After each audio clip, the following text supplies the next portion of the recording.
Hello అండి, శ్రోతలకు నమస్కారం. జై జవాన్ నవల 4వ భాగానికి స్వాగతం అండి. చదువుతున్నది లక్ష్మి. నరసింహారావు ఇల్లు. బాబు భోజనం చేస్తున్నాడు. సుందరమ్మ పెడుతోంది. మా నాయన, నా తండ్రి, ఎంత ఆకలిగా ఉన్నావురా అమ్మా.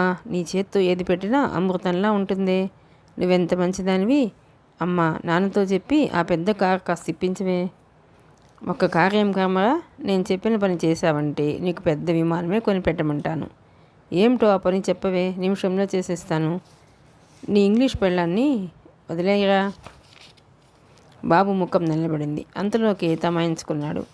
అలాగే వదిలేస్తానే, కానీ అమ్మా, నువ్వు ముందు ఒక చిన్న పని చేయాలి. ఏమిట్రా నాన్న, చెప్పు. సంకోచం ఎందుకు? నువ్వు అడగటం, నేను చేయకపోవటమునా? నేను అందరి తల్లి లాంటి దాన్ని కానని నీకు తెలుసుగా. తెలుసు, చెప్పు. ఏమిటో అది? మరే, నువ్వు నాన్నను వదిలేవే. ఏమన్నావురా? ఎంత పొగరు నీకు? అమ్మనని కూడా చూడకుండా అంత మాట అంటావా? నీకు నోరెలా వచ్చిందంట? అమ్మా, నాన్నంటే నీకెంత తీపో నా పెళ్ళామంటే నాకంత తీపి. దానికి నాకు పోలికేమిట్రా? ఏం, అది మాత్రం ఇలాంటి ఆడది కదా. తన దేశాన్ని, బంధువుల్ని వదిలి నన్ను నమ్మి నా వెంట వచ్చేసిందే. తీరా వదిలేస్తే దాని గతేమిటి? ఇంతలో వెనుక నుంచి నరసింహారావు వచ్చాడు. కొడుకు అంటున్న చివరి మాటలు విన్నాడు. అడుక్కు తింటుందిరా అంటూ జవాబిచ్చాడు. ఫాదర్. బాబు ఆవేశంగా చూశాడు. సన్, నువ్వు ఆ దోసాంతో ఊరేగినంతకాలం ఈ ఇంట్లో అడుగు పెట్టడానికి కూడా వీల్లేదు. తెలిసిందా? పో బయటికి. బాబు వెళ్ళిపోయాడు. ఒరేయ్ బాబు, చెయ్యి కడుక్కొని పోరా. రోడ్డు కింద కొళాయి ఉంది, కడుక్కుంటాడులే అన్నాడు నరసింహారావు. ఉన్నది ఒక్కడు. సుందరమ్మ రాగం తీసింది. చాలు మన ప్రాణానికి అన్నాడు Narasimharao. Tourist office, directors room. Ravi లోపలికి వచ్చాడు. హలో సార్, రండి కూర్చోండి. ఏం కావాలి? గైడ్ కావాలండి. అన్నట్టు మర్చిపోయాను, నిన్న మీరు వచ్చారు కదూ? అవునండి, నిన్న మీతో వచ్చిన గైడు సుజాత. అయితే ఆ అమ్మాయిని పంపిస్తాను అంటూ రిసీవర్ తీసి, హలో, సుజాతని ఇలా పంపించు అన్నాడు. సుజాత వచ్చింది. సుజాత, ఈయన మళ్ళీ వచ్చారు. సుజాత చాలా కోపంగా ఉంది. వ్యంగ్యంగా కటువుగా అడిగింది. ఏం, మళ్ళీ గైడ్ కావాలా? అవునండి అని మృదువుగా జవాబిచ్చాడు. నేను వెళ్ళను సార్. సుజాత డైరెక్టర్తో నిష్కర్షగా అనేసింది. Why what is the matter? What happened? ఆయన్నే అడగండి. రవి తెల్లబోయాడు. సుజాత విసురుగా తనే జవాబిచ్చింది. ఈయన టూరిస్ట్ కాదండి, ultra modern 20th century Romeo. ఈయనకి కావాల్సింది సుందరమైన ప్రదేశాలు కాదు, అందమైన ఆడపిల్లలు. ఓ, నేను నువ్వు చెప్పింది ఈ మహానుభావుడేనా? అవును. రవి కంగారుగా సుజాతతో అన్నాడు. మీతో ఒకసారి మాట్లాడాలి, అవకాశం ఇస్తారా? మాట్లాడండి. రవి చెప్పలేకపోయాడు.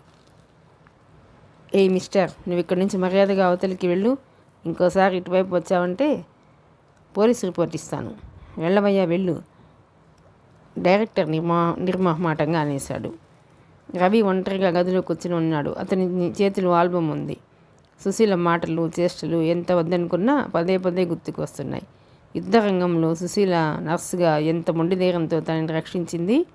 తనకి దాహం అవుతుందంటే ఎంత వద్దన్నా వినకుండా మంచినీళ్ళ కోసం బయటకు వెళ్ళింది. ఆఖరికి పెళ్లి చేసుకునే ముందు మీ ఆశలు, ఆశయాలు సఫలం చేయడానికి సాయశక్తులా కృషి చేస్తాను అంది. రవి కళ్ళ ముందు ఆ దృశ్యాలన్నీ తిరుగుతున్నాయి. సుశీలకి ఏమైంది? తనని అసలు ఎరగనట్టే ఎందుకు ప్రవర్తిస్తోంది? సుశీలకి తన మూలంగా ఏదైనా భరించరాని బాధ కలిగిందా? కావాలని దూరం అవుతుందా? తన సుశీలైనా ఆ విధంగా చేసేది? రవికి నమ్మశక్యం కావటం లేదు. ఎదుట వారిని ఏమాత్రం బాధ పెట్టని సుశీలైనా తనని ఇంత చిత్రహింసకు గురి చేసి ఏమీ తెలియనట్లు అలా నిర్లిప్తంగా ఉండిపోతుంది. ఏం చేయాలి తను? సుశీలని ఇలా చూసి కూడా చూడనట్టు, ఎరగనట్టు ఉండటానికి అతనికి సాధ్యం కావటం లేదు. అసలు విషయం ఏమిటో తెలుసుకోవాలి, కానీ ఎలా, ఏ విధంగా?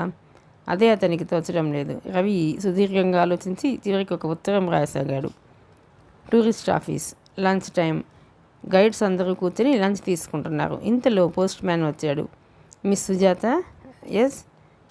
రిజిస్టర్ పార్సిల్ ఉంది మీకు. సుజాత లేచి వచ్చి సంతకం చేసి తీసుకుంది. మిగతా వాళ్ళంతా ఆసక్తిగా చుట్టూ మూగారు. ఏమై ఉంటుందబ్బా అంది ఒక అమ్మాయి. వాళ్ళమ్మ చెగోడీలు పంపించి ఉంటుంది ఇంకో అమ్మాయి అంది.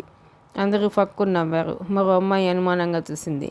కాదే ప్రేమలేఖ. మరో అమ్మాయి సందేహించింది. అమ్మో అంత పెద్ద ప్రేమలేఖే అంటే చాలా ఘాటైన ప్రేమ అన్నమాట.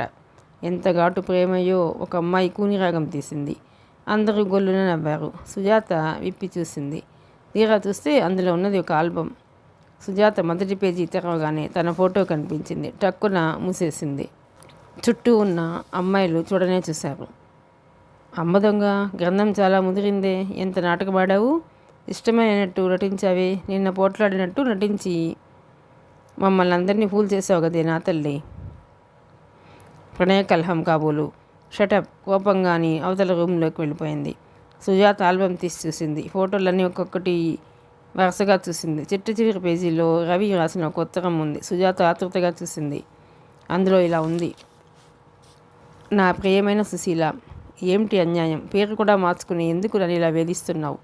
నేనేం అపరాధం చేశాను? ఎవరో గిట్టని వాళ్ళు నా మీద ఏవేవో చెప్పి నీ మనసు విరిచేసి ఉంటారని అనుకోమంటావా? నువ్వు చచ్చిపోయావని ఘోరమైన పుకారు ఎందుకు పుట్టించావు? నన్ను అసలు ఎరగనట్టు ఎందుకు నటిస్తున్నావు? నిజం చెప్పు, అసలేమైంది? నా వల్ల ఏదైనా తప్పు ఉంటే చెప్పు, సరిదిద్దుకోవటానికి నిన్ను నిండు మనసుతో క్షమాపణ కోరటానికి సిద్ధంగా ఉన్నాను. కానీ నువ్వు నాకు ఇలా శాశ్వతంగా దూరం అయితే జీవితాంతం నేను ఈ వ్యధని భరించలేను. ఒక్కసారి ఈ ఫోటోలన్నీ చూడు. మన గతమంతా గుర్తు చేసుకో. నీ సమాధానం కోసం 1000 కళ్ళతో ఎదురు చూస్తుంటాను. ఇట్లు నీ మీదనే ప్రాణాలు నింపుకుని ఉన్న రవి. ఉత్తరం చదవటం పూర్తయ్యేసరికి సుజాత కళ్ళలో నిండిన నీళ్లు జారి చెంపల మీద పడ్డాయి. సుజాత ఉత్తరం ఆల్బంలో పెట్టి ఆల్బమ్ మూసింది. కళ్ళు తుడుచుకుని తలుపు తెరుచుకుని బయటకు వచ్చింది. మిగతా అమ్మాయిలు 1,00,000 ప్రశ్నలు వేయబోయారు. సుజాత మాటలే వినిపించుకోలేదు. గబగబా బయటకు వచ్చి రోడ్డు మీద పోతున్న ట్యాక్సీని పిలిచి రవి ఉంటున్న హోటల్ పేరు చెప్పింది. సుజాత ఎక్కిన ట్యాక్సీ వచ్చి రవి ఉన్న హోటల్ ముందు ఆగింది. సుజాత రిసెప్షన్ దగ్గర ఆగింది. రూమ్ నెంబర్ 101 ఎక్కడండి అని అడిగింది. అదిగో కనిపించేదే. క్లర్క్ దూరంగా ఎడం వైపున ఉన్న గదిని చూపించాడు. సుజాత ఆ గది దగ్గరగా వచ్చింది. తలుపు దగ్గరగా వేసి ఉన్నాయి. సుజాత తలుపు తెరిచి గది లోపల అడుగు పెట్టింది. గదిలో కుర్చీలో కూర్చుని సిగరెట్ కాలుస్తున్న రవి తిరిగి చూశాడు. క్షణంసేపు ఇద్దరు ఒకరి మనసులో భావాలు ఇంకొకరు గమనించాలన్నట్టు అలాగే చూస్తూ ఉండిపోయారు. సుజాత కళ్ళల్లో సానుభూతి తొణిగిసలాడుతోంది. రవి విచిత్రంగా చూడసాగాడు. సుశీల అస్పష్టంగా పిలిచాడు. సుజాత మెల్లగా తల అడ్డంగా తిప్పింది. కాదు, నేను సుజాతనే. అక్కయ్య చనిపోయిన మాట నిజం. అక్కయ్య? రవి అర్థం కాని వాడిలా చూశాడు. అవును, మేమిద్దరం కవల పిల్లలం. రవి నిశ్చేష్టుడై చూడసాగాడు. సుజాత చెప్పసాగింది. అక్కయ్య నేను అచ్చు ఒకేలా ఉండేవాళ్ళం. ముక్కాన నాకు మచ్చ లేకపోతే మా ఇద్దరిలో ఎవరో గుర్తుపట్టడం కూడా చాలా కష్టం. మీరు నన్ను చూసి అక్కయ్య అనుకోవటం సహజమే. మీరు అక్కయ్య ఆరాధించిన దైవం అని తెలియక అనరాని మాటలని అవమానించాను. నన్ను క్షమించండి. రవి నిలబడటానికి కూడా శక్తి లేని వాడిలా మంచం మీద కూలబడ్డాడు. అతని ముఖం అంతులేని ఆవేదనకి ప్రతిరూపమైంది. ఎంత పని జరిగింది? ఎండమావని చూసి నీడని భ్రమించాను. సుశీల బ్రతికే ఉందని ఎన్ని గాలి మెడలు కట్టాను. సుజాత మెల్లగా అతని దగ్గరికి వచ్చి నిలబడింది. మృదువుగా అంది. అక్కయ్య కూడా ప్రతి ఉత్తరంలో మిమ్మల్ని గురించి ఎంతగానో రాసేది. తన అదృష్టాన్ని తనే నమ్మలేకుండా ఉన్నాననేది. పెళ్ళికి వస్తావుగా, బావని చూద్దువు కానీలే అని ఊరించేది. అక్కయ్యది కొంచెం కొంటె స్వభావం. పెళ్ళయ్యాక ఒకరోజు నిన్నే ముస్తాబు చేసి బావ దగ్గరికి పంపిస్తాను. నిన్ను చూసి నేను అనుకుని బావ తప్పుడడుగు వేస్తే చూసి ఇద్దరం పగలబడి నవ్వుదాం. నాకు చాలా సరదాగా ఉంది అని రాసేది. సుశీల జ్ఞాపకాలతో రవి మనసు చిగురుటాకులా కంపించసాగింది. గద్గద స్వరంతో, సుశీల, ఎంత అన్యాయం చేసిపోయావు. సిరిగల కోడలివని మా నాన్న ఎంత మురిసిపోయాడు అనుకున్నాడు. అదృష్టవంతులకు ఆయుర్దాయం తక్కువ అంటారు. అక్కయ్యకి అప్పుడే 100 ఏళ్ళు నిండుతాయని ఎవరి ముఖాల్లో కూడా అనుకోలేదు. ఆనాడే సుశీల్తో పాటు నేను పోతే ఎంత తృప్తిగా ఉండేది. రవి స్వరం విషాదంగా పలికింది. అంత మాట అనకండి. మీరు ఇలా తీరని దుఃఖంతో కుమిలిపోతుంటే అందుకు కారకురాలైన అక్కయ్య నేరస్తురాలవుతుంది. దుఃఖాన్ని దిగమింగి మీరు మళ్ళీ మామూలు మనిషిగా తిరిగితేనే అక్కయ్య ఆత్మకు శాంతి. అది నేను గ్రహించాను సుజాత. కానీ నువ్వు కనబడి మళ్ళీ ఈ గాయాన్ని లేపావు. నాకెంతో ప్రియమైన ఆ గొలుసుతో నువ్వు కనిపిస్తుంటే సుశీల బ్రతికే ఉందన్న భ్రాంతి చెదిరిపోవటం లేదు. అక్కయ్య పవిత్ర ఆశయాలకి ఇది ప్రతిబింబం. అందుకే అక్క జ్ఞాపక చిహ్నంగా దాచుకున్నాను. సుజాత, సుశీల చనిపోయిందన్న భయంకరమైన నిజం కంటే నువ్వే సుశీలవి అనే ఒక తీయటి అబద్ధం చెబితే ఎంత బాగుండేది. సుజాతగా చనిపోయి సుశీలగా బ్రతకటం నాకు ఆనందమే. కానీ నిజాన్ని ఎన్నాళ్ళు దాచగలం? అబద్ధంలో ఎంతకాలం తలదాచుకోగలం? అక్కయ్య కాలం తీరి వెళ్ళిపోయినా అమూల్యమైన మీ బాంధవ్యాన్ని ఇచ్చిపోయింది. ఆ బాంధవ్యమైనా మిగిలితే నాకు కొంత మనశ్శాంతి. అప్పుడప్పుడు నిన్ను చూసుకుంటూ సుశీల బ్రతికే ఉందని కొంతైనా ఊరట పొందగలనేమో. వీలైనప్పుడల్లా వచ్చి నాకు కనిపిస్తూ ఉండగలవా సుజాత? తప్పకుండా. లిల్లీ, బాబు పార్కులో పచ్చగడ్డి మీద కూర్చుని ఉన్నారు. బాబు లిల్లీ వైపు ఆశగా చూస్తున్నాడు. లిల్లీ అతని చూపులు గమనించినట్టు ఐస్ క్రీమ్ తినసాగింది.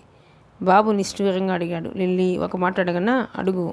ఒక పిల్లవాడి ముందు ఐస్ క్రీమ్ పెట్టి నువ్వు తినకూడదు అంటే వాడికి ఎలా ఉంటుంది? చాలా బాధగా ఉంటుంది. ఇప్పుడు నాకు అలాగే ఉంది. ఎందుకు? ఐస్ క్రీమ్ తింటున్నావుగా. అది కాదు లిల్లీ, నిన్ను ఇలా చూస్తూ ఎన్నాళ్ళని ఊరికే ఉండమంటావు? లిల్లీ, పెళ్ళైతే కానీ ముట్టుకోవద్దంటావు. మన పెళ్ళి ఎప్పుడు లిల్లీ? మీ ఫాదర్ ఎస్ అన్న తర్వాత. అబ్బా! ఇంతలో ఇద్దరు పోలీసులు అక్కడికి వచ్చారు. కారు చూశారు. ఏయ్ మిస్టర్, నీ పేరేమిటి? బాబు. ఈ కారు ఎవరిది? నాదే సార్. ఒకసారి మీరు పోలీస్ స్టేషన్కి వస్తారా? ఏం మీకు లిఫ్ట్ కావాలా? లిల్లీ, రా, వారిని పాపం పోలీస్ స్టేషన్ దగ్గర దింపి వద్దాం. వారెందుకులేండి, మీరు ఒక్కరే రండి. ఆల్ రైట్ లిల్లీ, నువ్వు ఇక్కడే ఉండు. వారికి లిఫ్ట్ ఇచ్చి ఇప్పుడే వస్తాను. ఓకే రండి సార్. బాబు టీవీగా వెళ్ళి కారులో కూర్చున్నాడు.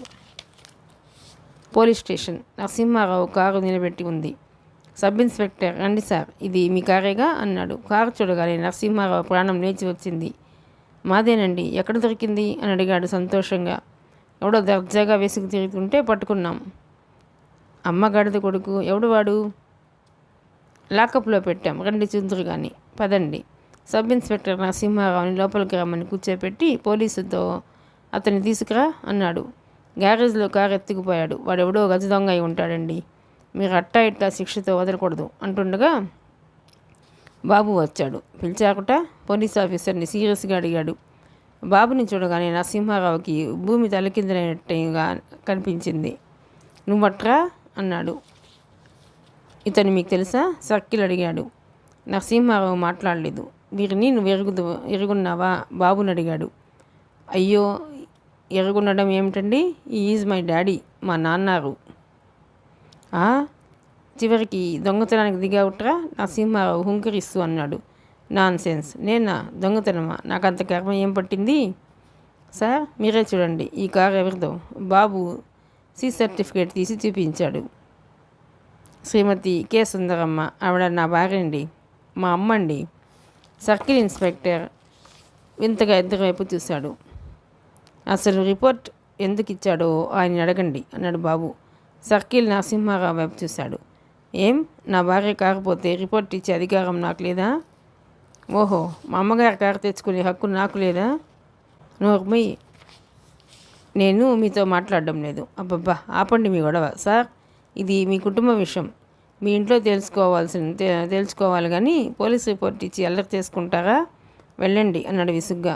ఇద్దరు బయటకు వచ్చారు. నరసింహారావు గంభీరంగా అన్నాడు. అయింది ఏదో అయింది, ఇక ఇంటికి పోదాం పదా. నేను ఒక్కడినేనా? నా వైఫ్ కూడానా? అది ఇంట్లో అడుగు పెట్టడానికి వీల్లేదు. అయితే నేను అసలు రాను. రావు? సరే పో, నీ సంగతి ఏదో నేను తెలుస్తాను. తెలుస్తావా? నేను తెలుస్తాను. తేల్చరా పో. సరే. ఇద్దరు చెరో దారిని వెళ్ళారు. హోటల్ రూమ్ రవి గది. రవి సిగరెట్ కాలుస్తూ కూర్చున్నాడు. సుజాత లోపలికి వచ్చింది. గుడ్ మార్నింగ్ బావగారు. గుడ్ మార్నింగ్, రా కూర్చో. అదేమిటి అలా ఉన్నారు? రాత్రంతా సరిగ్గా నిద్ర పట్టలేదు. ఈ తలనొప్పి నీరసంగా ఉంది. రవి కణతలు నొక్కుంటూ అన్నాడు. నా మాట అంటే మీకు లక్ష్యమే లేదు, చిరుకోపంగా అంది సుజాత. ఏం లేకపోతే ఏమిటిది చెప్పండి. రోజుకి అన్ని సిగరెట్లు కాల్చి 25 సార్లు కాఫీ తాగితే ఎలా నిద్రపడుతుంది చెప్పండి. జ్వరం ఏమీ లేదు కదా? లేదు. నన్ను చూడనివ్వండి. సుజాత లేచి వెళ్ళి అతని చెయ్యి తీసుకొని చూసి లేదు అంది. రవి విచిత్రంగా చూశాడు. అచ్చు నస్లాగానే చూసావే. నేను నర్సునే, అక్కయ్యతో పాటు నేను నర్స్ కోర్స్ పాస్ అయ్యాను. నిజంగా అని నమ్మనట్టు చూశాడు. నిజంగానే మా నాన్న డాక్టరు. మా ఇద్దరిని డాక్టర్ పరీక్షకి చదివించాలని ఎంతగానో అనుకునేవారు. కానీ అకస్మాత్తుగా ఆయన పోవటంతో మా కుటుంబ పరిస్థితులు తారుమారయ్యాయి. నాన్నగారి ఆశ తీర్చాలనే ఉద్దేశంతో నర్స్ కోర్స్ చదివాం. అక్క ధైర్యం కలిది. పెళ్లి కూడా చేసుకోనని సైన్యంలో నర్సుగా చేరింది. నువ్వు ధైర్యం లేక మానేసి గైడ్గా చేరి నా బోటి టూరిస్ట్ అని అదరగొడుతున్నావు అంతేనా? సుజాత నవ్వింది టైం చూసుకుంటూ. ఓ, నాకు ఆఫీస్కి టైం అయింది, వస్తాను అంటూ లేచింది. ఉండు, కాఫీ తీసుకువెళదు కానీ. థ్యాంక్స్, ఇప్పుడే తీసుకువచ్చాను. ఏం, నాతో కలిసి తీసుకోకూడదా? అబ్బే, అదేం కాదులే, టైం అయింది. ఈసారి వచ్చినప్పుడు తీసుకుంటాను, వస్తాను. డాక్టర్ రఘు ఇల్లు. రఘు బట్టలు వేసుకుని బయటకు వెళ్ళిపోతున్నాడు. Good morning doctor. భారతి వచ్చింది. రఘు వెనక్కి తిరిగాడు. అతని కళ్ళు భారతిని చూడగానే అపూర్వమైన కాంతితో మిలమిలాడినాయి. హాల్లో భారతి అతని అపూర్వమైన కాంతితో మిలమిలాడినాయి. హలో భారతి, ఏమిటిది? చెప్పకుండా చేయకుండా దేవతలా ప్రత్యక్షమయ్యావు. ఎప్పుడు రావటం? ఈరోజు ఉదయమే. మా కాలేజీ వాళ్ళంతా అజంతా ఎల్లోరా ఎక్స్కర్షన్స్కి వచ్చాం. అక్కడ నుండి బాంబే వెళుతూ దారిలోనే కదా అని మిమ్మల్ని ఒకసారి చూసి వెళదామని ఇలా వచ్చాను. వెరీ గుడ్, చాలా మంచి పని చేశావు. భారతి ఇల్లంతా కలిగి చూస్తూ, అరే ఏమిటిది, ఇంటి స్వరూపమే మారిపోయిందే అంది ఆశ్చర్యంగా. అదంతా మా రాధి ప్రభావం, చిరునవ్వుతో చెప్పాడు రఘు. రాధా? భారతి అతని వైపు తిరిగింది. అవును, మా రాధ వచ్చిన తర్వాత ఇల్లే కాదు, నా జీవితమే మారిపోయింది. అంతా గంటల ప్రకారం జరగాల్సిందే. 5 నిమిషాలు ఆలస్యమైనా మా రాధతో నాకు చివాట్లు తప్పవు. చివాట్లే? అవును, నువ్వేం భయపడకు. అతిథుల్ని ఆదరించడంలో మా రాధది అందవేసిన చెయ్యి. ఒకరోజు ఉంటే నీకే తెలుస్తుంది. కూర్చో, నిలబడే ఉన్నావేం? లేదండి, వెంటనే వెళ్ళిపోవాలి. ఫ్రెండ్స్ నా కోసం వెయిట్ చేస్తుంటారు. అరే, నీ కనీసం భోజనం చేసి వెళ్ళు. మా రాధ చేతి వంట ఒక్కసారి రుచి చూసావంటే మళ్ళీ వదలవు. భారతి చాలా నిరుత్సాహపడిపోయింది. అకారణంగా కోపం కూడా వచ్చింది. సభ్యత కోసం ఎలాగో నిగ్రహించుకొని, క్షమించండి, నేను వెళ్ళిపోవాలి. మీరేమీ అనుకోకపోతే ఒకసారి ఆవిడని పిలవండి, పలకరించి వెళ్ళిపోతాను. సరే, ఏం చేస్తాం? రాధా ఒకసారి ఇలాగా. భారతి, మా రాధను చూసిన తర్వాత నువ్వు వెళ్ళలేవు, నాకు తెలుసు. లోపల నుంచి అడ్డంగా పిప్పిళ్ళ బస్తాలా ఉన్న ఒక వయసు మళ్ళిన ఆవిడ చిటుపట్లాడుతున్న ముఖంతో వచ్చింది. ఆవిడని చూడగానే భారతికి గుండెల మీద నుంచి పెద్ద బరువు దింపినట్టయింది. రఘు క్రీగంట భారతి ముఖంలో కనిపిస్తున్న భావ పరివర్తన గమనించి నవ్వుకున్నాడు. వచ్చిన ఆవిడ కసురుతున్నట్టుగా అంది. ఏం డాక్టర్ బాబు, టైం ఎంత అయిందో తెలుసా? వేళకు భోజనం చేయమని ఎన్నిసార్లు చెప్పాను? రాధా గది అలంకరణ అంతా చూసి అమ్మాయి గారు నిన్ను మెచ్చుకొని ఫస్ట్ మార్క్ ఇచ్చారు, కానీ భోజనానికి ఉండమంటే వీలేదంటున్నారు. అదేం కుదరదు. ఈ ఇంటికి వేళకు వచ్చిన వాడు భోజనం చేసి వెళ్ళాల్సిందే. గట్టిగా చెప్పండి. ఊరుకుంటారేమిటి? రండి, ఇద్దరికి వడ్డిస్తాను అనేసి లోపలికి వెళ్ళిపోయింది. భారతి అమ్మయ్య అన్నట్టు కుర్చీలో కూర్చుంది. కూర్చున్నారేం? వెళ్ళిపోవాలని తొందరపడ్డారుగా. మీ రాధ అంత ఇదిగా చెబుతుంటే కాదంటానికి ధైర్యం చాలటం లేదు. భోజనం చేసి పెడతాను. ఏం ఇందులోనే మనసు మార్చుకున్నావు? కేవలం రాధ మాట కాదనలేకే అన్నాక మీరింత గడుసువారని అనుకోలేదు సుమా. రఘు ఫక్కుని నవ్వాడు. అతని ముఖం అంతలోనే గంభీరంగా మారిపోయింది. లేకపోతే ఈ అమిటివాడిని చూసి ఏ సుందరి వరించి వచ్చిందనుకున్నావు భారతి? ఆ మాట పదే పదే అనకండి. శారీరకంగా ఆవిటివారైనా మీ మనసు అమృతం. దాని విలువ తెలిసిన ఏ ఆడపిల్లైనా మిమ్మల్ని వరించడమే కాదు, దైవంగా ఆరాధిస్తుంది. పద భారతి, భోజనం చేద్దాం. తన ముఖంలో కలిగిన ఉత్తేజం భారతికి కనిపించనీయకుండా వెనక్కి తిరుగుతూ అన్నాడు రఘు. Tourist office. సుజాత మిగతా గైడ్స్ కూర్చొని పని చూసుకుంటున్నారు. బాయ్ వచ్చి సుజాత్తో మీకు ఫోన్ వచ్చింది అని చెప్పాడు. ఆమె వచ్చి రిసీవర్ తీసుకుంది. హలో, సారీ సుజాత లేరండి, ఎక్కడికో వెళ్ళింది. ఎక్కడికో వెళ్ళిందేం పాపం? గొంతు మారిస్తే తెలుసుకోలేమనుకున్నావా? రావడానికి వీలు కాకపోతే ప్లెయిన్గా చెప్పు. అబ్బా, తమాషాకి అన్నాను. ఎందుకండి అంతలోనే అంత కోపం? మరి నిన్న సాయంత్రం వస్తానని రాలేదేం? ఆఫీస్ పని అయ్యేసరికి 6 గంటలైంది. పోనీ ఇవాళ పర్మిషన్ తీసుకొని పెందలాడే ఇక్కడ తీసుకొని ఏదైనా పిక్చర్కి వెళదాం. అమ్మో నేను రాను. ఏం రోజు ఇలా మీతో తిరగాలంటే నా ఉద్యోగం ఎలాగండి? నా పరిస్థితి కొంచెం ఆలోచించండి. నా పరిస్థితి నువ్వు కూడా ఆలోచించు. ఒక్కడిని రూమ్లో కూర్చుంటే బోర్ కొడుతుంది. పోనీ మీ ఆఫీస్లో నాకు కూడా ఏదైనా ఉద్యోగం చూడు. ఇంతలో గదిలోకి డైరెక్టర్ గారు వచ్చారు. సుజాత కంగారు పడింది. ఏమిటి, జ్వరంగా ఉందా? అయ్యయ్యో, ఎవరికమ్మా జ్వరం? ఆఫీసర్ అడిగాడు. మా బంధువండి, పాపం పెద్దవారు ఏదో పని మీద ఈ ఊరు వచ్చి జబ్బున పడ్డారు. హాస్పిటల్ నుంచి ఫోన్ చేస్తున్నారు. అయ్యో పాపం, అలాగా? రవి అవతల నుంచి అడిగాడు. ఏమిటి టానిక్ మార్చావు? తైరివడ గారు వచ్చారా? తైరివడ అంది సుజాత ఆశ్చర్యంగా. ఏమిటమ్మా తైరివడ అంటున్నావు? డైరెక్టర్ గారు ఆరా తీశారు. ఆయన తైరివడ తిన్నారటండి. వాంతులై జ్వరం వచ్చింది. తైరివడ తింటే వాంతులు అవుతాయా? రవి ఖచ్చితంగా అనేశాడు. సుజాత, పిక్చర్కి రాలేకపోతే కనీసం పార్క్ అయినా రావాలి. సాయంత్రం పార్క్లో నీకోసం వెయిట్ చేస్తుంటాను, మర్చిపోవద్దు. చెప్పలేనండి, ఇక్కడ పని చాలా ఉంది. ఏమిటమ్మా అంత బిగ్గరగా మాట్లాడుతున్నావు ఎందుకు? ఆయనకి కాస్త చెవుడండి, సరిగ్గా వినిపించదు. అదృష్టవంతుడు. పెళ్ళాం సివాట్లేమీ చెవిన పడవు. సుజాత ఫోన్ పెట్టేసి యువతలకు వచ్చింది. హైదరాబాద్లో హోటల్. లిల్లీ బాబు వాళ్ళున్న గది. లిల్లీ మంచం మీద పడుకుని పుస్తకం చూస్తోంది. బాబు కూర్చుని పేపర్ చూస్తున్నాడు. ఇంతలో బాయ్ వచ్చాడు. సార్? ఎస్, ఏగా? ఈ వారం బిల్లు సార్. ఇస్తాం లేవో, పారిపోతామా? అది కాదు సార్, వెంటనే చెల్లించకపోతే రూమ్ ఖాళీ చేయాలన్నారు మేనేజరు. చేయాలన్నారా? అవును సార్. డబ్బో, ఎంతసేపు డబ్బు. మీ మేనేజర్కి డబ్బే ఆహారంగా ఉంది. ఇదిగో ఈ మొత్తం తీసుకెళ్ళి వాడి మొహాన్ని పడి, చిల్లర మిగులుతుంది, నీ మొహాన్ని కొట్టుకో. అలాగే సార్. బాయ్ వెళ్ళిపోయాడు. లిల్లీ బాబు పర్సు లాక్కుని చూసింది. ఖాళీ అయిపోయింది. బాబు, డబ్బు అయిపోయింది. అవును డార్లింగ్, అయిపోయింది. మనం ఇంక ఇక్కడ ఉండొద్దు. Let us go to your house. Wait Lily, ఈసారి నేను వెళ్ళి మా నాన్నతో ఆటో ఇటో తేల్చేస్తానుగా. జానీ పేపర్ పట్టుకుని లోపలికి వచ్చాడు. ఏమిటో నువ్వు తేల్చేది? అంతా మీ నాన్నే తేల్చాడు. ఈ పేపర్ చూడు. బాబు తీసుకొని చూశాడు. అతని ముఖం వికసించింది. అరే, పేపర్లో నా ఫోటో పడిందే. మా నాన్న ఆస్తిలో వాటా పంచి ఇచ్చాడా? ఇచ్చాడు. కింద రాసించదు. What is that papa? Lilly తండ్రిని అడిగింది. జానీ చదివి వినిపించాడు. నా ఏకైక పుత్రుడు చిరంజీవి బాబుకి మతిస్థిమితం లేనందువల్ల అనేక దుర్వ్యసనాలకు లోనయ్యాడు. అందినంత వరకు అప్పులు చేసి డబ్బు దుబారా చేస్తున్నాడు. నా ఆస్తి అంతా స్వార్జితం కాబట్టి అతనికి దాని మీద ఏ విధమైన హక్కు లేదు.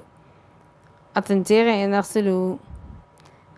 చేసే అప్పులు లావాదేవీలతో నాకు ఎలాంటి సంబంధము లేదు అని ఇందు మూలంగా తెలియజేయడం అనేది.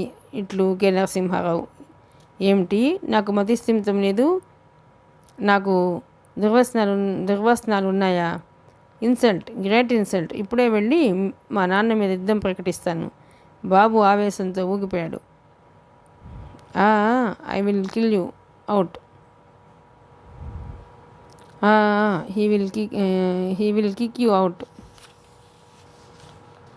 వాట్, నన్ను తగిలేస్తాడా? మై డియర్ లిల్లీ, నీకు మన సత్తా తెలీదు. మా నాన్నని కాళ్ళ బేగానికి తెచ్చే నాటు బాంబులు మన దగ్గర చాలా ఉన్నాయి. అవి ఇంతవరకు ప్రయోగించలేదు, ఇప్పుడు ప్రయోగిస్తాను. ఆస్తిలో సగం వాటా తీసుకురాకపోతే చూడు. ఆస్తి కంటే ముఖ్యం ఆ ఇంట్లో వాటా కావాలి. నా కూతురిని ఇంట్లోంచి గంటి వేశారు, అవమానించారు. మళ్ళీ మీ ఇద్దరు ఆ ఇంట్లోనే కాపురం పెట్టాలి. That's all. దృఢంగా అది లిల్లీ. కమాన్, తేల్చుకుందాం పద. జానీ దారి తీశాడు. బాబు ఆయన్ని వారించాడు. ఆగండి, దానికి మీరెందుకు? మిమ్మల్ని చూస్తే మా నాన్నకి పిచ్చెక్కుతుంది. మీరు ఇక్కడే ఉండండి, నేను వెళ్ళి తేల్చుకొస్తాను. నువ్వు ఒట్టి అబద్ధాలు కోరవి. ఇది నీ లాస్ట్ ఛాన్స్. ఒక్క వారం రోజులు టైం ఇస్తున్నాను. ఆ తర్వాత నా డాటర్ని ఇక్కడ ఒక్క క్షణం కూడా ఉంచను. నీ మీద చీటింగ్ దావా వేసి నేను జైలుకి పంపిస్తాను. ఆల్ రైట్ మామగారు, ఐ విల్ షో మై తడాకా. ఏం చేస్తానంటావు? నాన్న మీద డైరెక్ట్ యాక్షన్, ప్రత్యక్ష చర్య, విప్లవ సత్యాగ్రహం. మీరే చూస్తారుగా. వస్తా. నరసింహారావు ఇల్లు. బాబు ఇంటి ముందు నిలబడి అరుస్తున్నాడు. విప్లవం వర్ధిల్లాలి, అభివృద్ధి నిరోధక శక్తులు నశించాలి. కొడుకుల్ని ఏడిపిస్తున్న తండ్రులు డౌన్ డౌన్. మహాశైలారా, అయ్యలారా, అమ్మలారా, చూసారా ఈ అన్యాయం? ఆస్తి ఇవ్వకపోగా మా నాన్న అన్నం కూడా పెట్టకుండా ఎండగట్టి చంపుతున్నాడు. 2 రోజుల నుంచి నేను పచ్చిగా కూడా ముట్టుకోలేదు. అలా చూడండి, బాగా ఆరగించి ఎలా తేనుస్తున్నాడు. ఆయన కన్న కడుపే అంటారా? కాస్త మీరైనా బుద్ధి చెప్పండి. మీకు ధైర్యం లేదా? అయ్యో, నాకెవరి గతి? అయ్యలారా, అమ్మలారా. ఇంట్లో సుందరమ్మ భర్త ముందు లబలబలాడిపోతోంది. అయ్యో అయ్యో, బిడ్డ అల్లాడిపోతున్నాడండి. ఎండ మాడిపోతుంది. శోష వచ్చి పడిపోతాడేమో. నీకేమైనా పిచ్చా ఏమిటే? ఈ రోజుల్లో నిరసన వ్రతాల సంగతి నాకు తెలీదు. చాటుగా దిట్టంగా తింటారు. అందులో వీడా ఏ ఇడ్లీలో బిస్కెట్లో మేసే ఉంటాడు. అమ్మ కాలాంతకుడు కనిపెట్టేశాడు. బాబు బిస్కెట్స్ అరటిపళ్ళు అవతల పారేశాడు. సుందరమ్మ భర్తని బ్రతిమలాడింది. ఏమండి, పోనీ పిచ్చివాడి మొహాన ఏదైనా పారేయండి. నీకు తెలియదు, నువ్వు ఊరుకోవే. కడుపు కాలి వాడి పెళ్ళం వాడిని వదిలేసి ఉంటుంది. మనం డబ్బు ఇచ్చామంటే మళ్ళీ ఇద్దరూ కలిసి జల్సా చేస్తారు. వాడు దారికి రావాలంటే మనం కాస్త గట్టిగా ఉండాలి. నువ్వు పద లోపలికి. ఇద్దరు లోపలికి వెళ్ళారు. బాబు ఇంకా గట్టిగా గొంతు చించుకున్నట్టుగా అరవసాగాడు. ఇంక్విలాబ్ జిందాబాద్, విప్లవం వర్ధిల్లాలి, విప్లవం వర్ధిల్లాలి. కొడుకు నడిపించే తండ్రులకి బుద్ధి రావాలి. అతని కేకలకి ఆ బజారంతా ప్రతిధ్వనించసాగింది. Bus stop. సుజాత మిగతా గైడ్స్ బస్ కోసం నిలబడ్డారు. ఒక అమ్మాయి అడిగింది, సుజాత పిక్చర్కి వెళదాం, వస్తావా? నేను రాను, నాకు పనుంది అంది సుజాత. అయినా నీ పిచ్చి కానీ మనతో ఎందుకు వస్తుంది లేవే, ఆవిడ కోసం కారు వస్తుంది అంది మరో అమ్మాయి. ఆ మోజు తగ్గకముందే ఆ 3 ముళ్ళు వేయించుకో, ఇంకో అమ్మాయి సలహా ఇచ్చింది. షటప్ కసిరినట్టు అంది సుజాత. బస్ వచ్చింది. మిగతా అందరూ వెళ్ళిపోయారు. సుజాత ఎవరి కోసమో ఎదురు చూస్తున్నట్టుగా నిలబడింది. అక్కడ అబ్బాయిలు చేరారు. ఒంటరిగా ఉన్న సుజాతని చూసేవారికి వాళ్ళకి ఏడిపించి బుద్ధైంది. మీరే బస్ కోసం చూస్తున్నారు? ఒకడు అడిగాడు. మీకు అనవసరం, విసురుగా సమాధానం ఇచ్చింది సుజాత. ఆగ్రా నువ్వు. ఆవిడ గారు బస్ కోసం కాదు, కారు కోసం ఎదురు చూస్తోంది. ఓహో, ప్రియుని రాక కోసమా? గట్టివాడినే పట్టింది. కారు గీరు జోరుగానే ఉంది వ్యవహారం. సుజాతకి కళ్ళ నీళ్ళ పర్యంతమైంది. ఇంతలో దేవుడిలా రవి రావటం జరిగింది. సుజాత కారు ఆగిన వెంటనే తలుపు తీసుకుని ఎక్కి కూర్చుంది. కారు పెడుతుంటే ఒకతను కొంటగా కంగ్రాచులేషన్స్ మిస్టర్ అన్నాడు. రవి ఉంటున్న హోటల్. దాని ఆవరణలో రవి సుజాత ఉన్న కారు వచ్చి ఆగింది. ఇద్దరు కారు దిగి లోపలికి వచ్చారు. రవి గది తలుపు తెరిచి లైట్ వేస్తూ, కూర్చో సుజాత, ఏం టిఫిన్ తీసుకుందాం చెప్పు అన్నాడు. నాకేం వద్దు, వట్టి కాఫీ చాలు. Only coffee? సుజాత తల ఊపింది. బాయ్.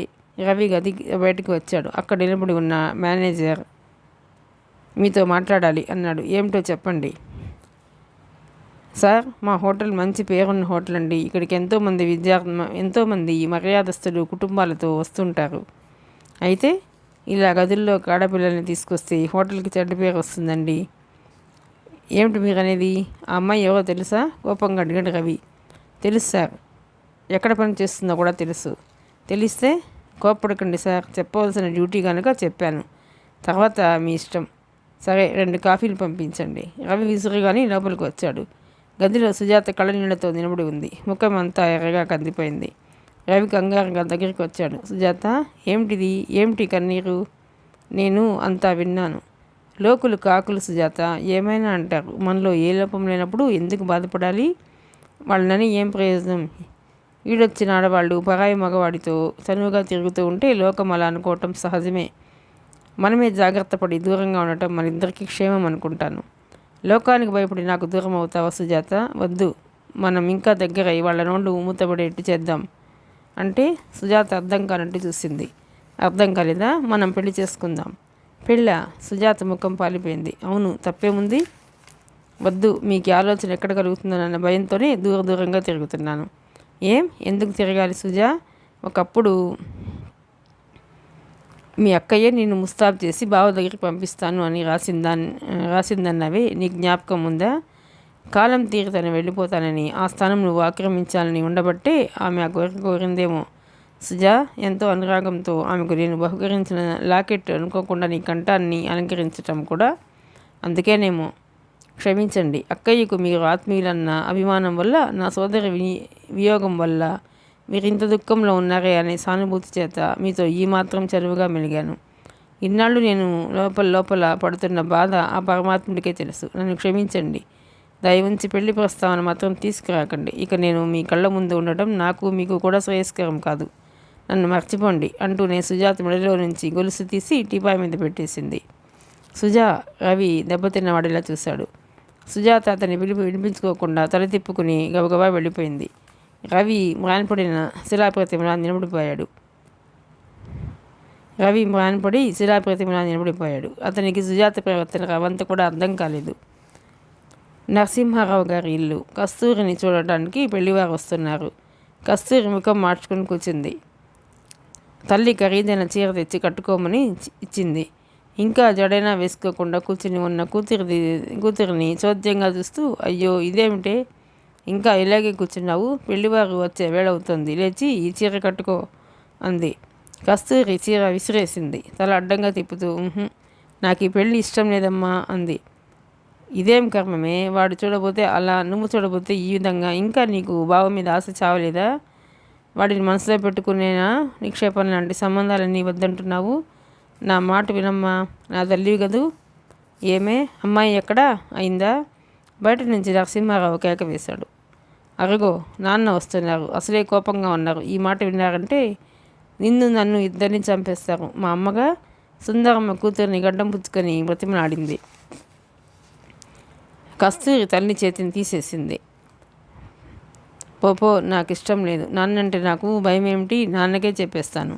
అయ్యో రామా, ఇదెక్కడి రాతే తల్లి, నాకు సుందరమ్మ ఎదురు కొట్టుకుంది. నరసింహారావు ఇల్లు. బాబు కాషాయ వస్త్రాలు ధరించి తంబురా మిడుతూ కూర్చున్నాడు. కస్తూరి అతన్ని చూసి దగ్గరగా వచ్చింది. అన్నయ్య, ఏమిటి వేషం? నాన్న తిక్క కుదర్చడానికి ఈ అవతారం ఎత్తాను. చూడన్నయ్య, నాకు బలవంతంగా పెళ్లి చేస్తారట, చేసుకో. నాకు ఇష్టం లేదు. లేకపోతే చెప్పేసేయి. చెబితే అమ్మా నాన్న వినడం లేదు. అయితే ఏం చేయమంటావు చెల్లెమ్మ? పెళ్ళి ఆపు చేయమంటావా? ఎలా ఆపు చేయగలవు నువ్వు? అదెంతసేపు? పెళ్లి కుదరటం అంటే కష్టం, కానీ చెడగొట్టడం చాలా తేలిక. నువ్వు వెళ్ళి తమాషా చూస్తుండు, నేను చెబుతానుగా. మా అన్నయ్య మంచివాడు. కస్తూరి సంబరంగా ఇంట్లోకి వెళ్ళిపోయింది. జయశంకర్ గురునాథ్ పైనుండి సుందరమ్మ కొడుకుని చూసింది. ఏమండో ఇలా రండి మీరు అంటూ భర్తని పిలిచి కాషాయ వస్త్రాలు ధరించిన కొడుకుని చూపించింది.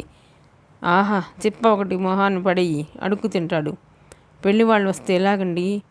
ఎందుకు? ఆ వచ్చేవాళ్ళు వాడి మొహం చూసి వస్తున్నారా, నా మొహం చూసి వస్తున్నారు? కానీ నువ్వు పో లోపలికి. పొమ్మంటుంటే సుందరమ్మ గత్యంతరం లేని దానిలో లోపలికి వెళ్ళింది. బాబు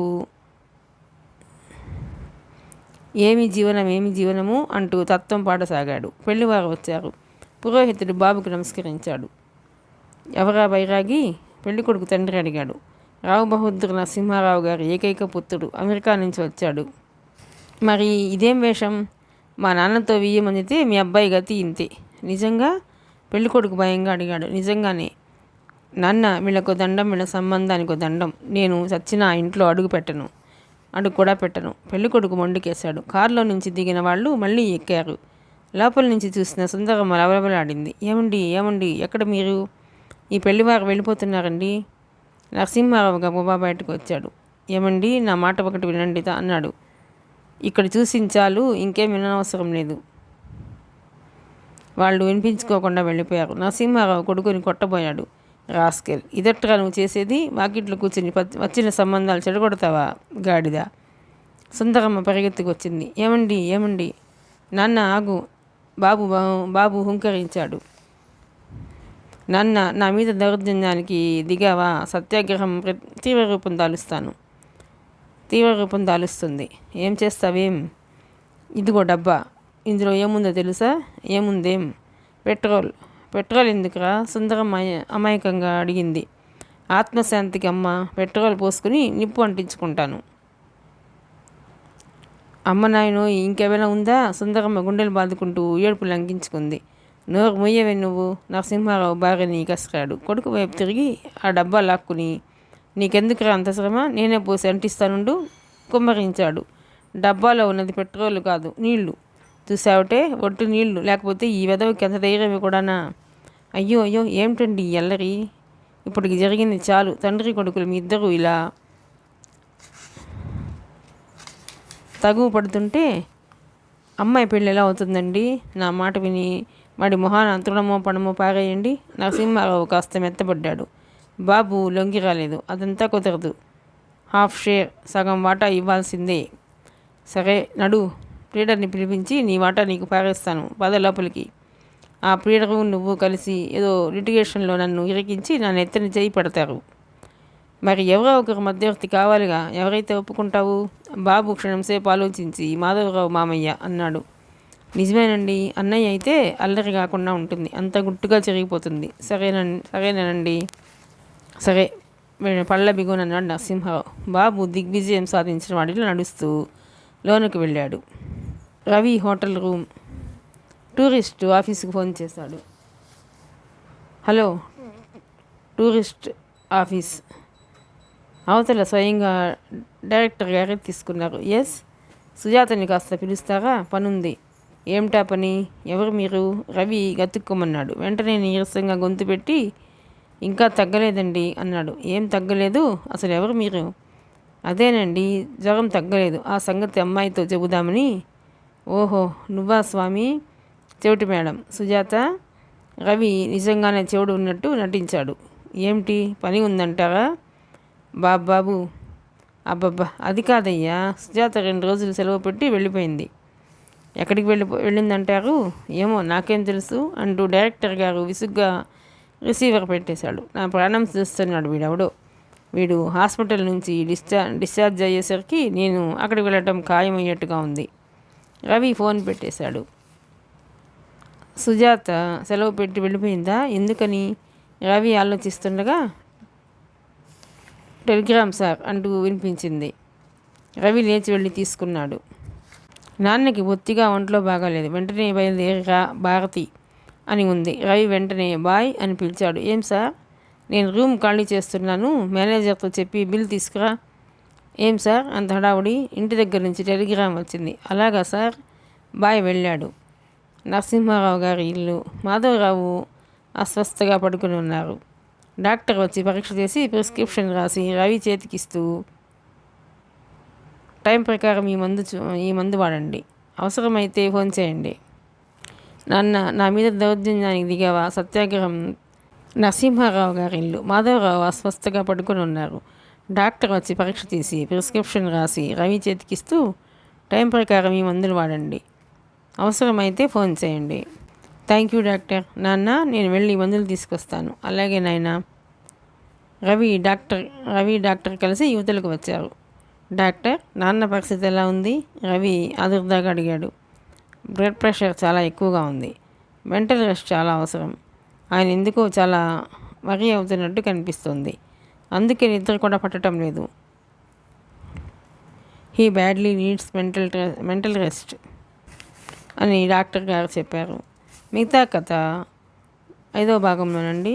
ప్లీజ్ అండి, ఈ నవల కనుక మీకు నచ్చితే లైక్ చేయండి, షేర్ చేయండి, సబ్స్క్రైబ్ చేయండి.